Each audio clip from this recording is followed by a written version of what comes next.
होइन नि ल उहाँले पनि गरेनन् केही मतलब छैन, अर्काले गरेन केही मतलब छैन भनेपछि अदालतलाई पनि त एउटा अप्ठ्यारो हुन्छ श्रीमान।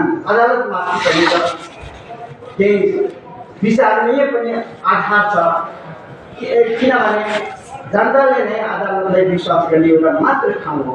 अब यसमा चाहिँ गऱ्यो भने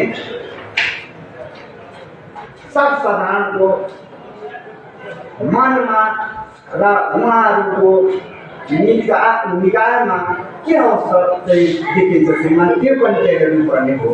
अब यस सम्बन्धी श्रीमान नजिक पनि पर्छ, फेरि श्रीमान एउटा कुरा सार्वजनिक पदमा बसेको व्यक्ति हो श्रीमान गाउँपालिका भने त्यो गाउँको सार्वजनिक पदमा बसेको मान्छेले पनि त कमसेकम हे नबनाऊ फैसला कानुनको सिलसिला त्यो भइसके बना न।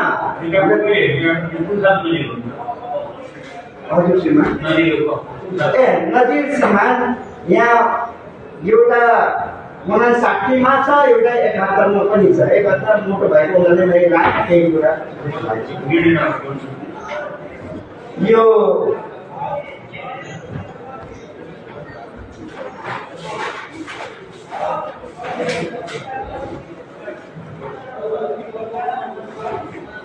नेकपा 2069 अंक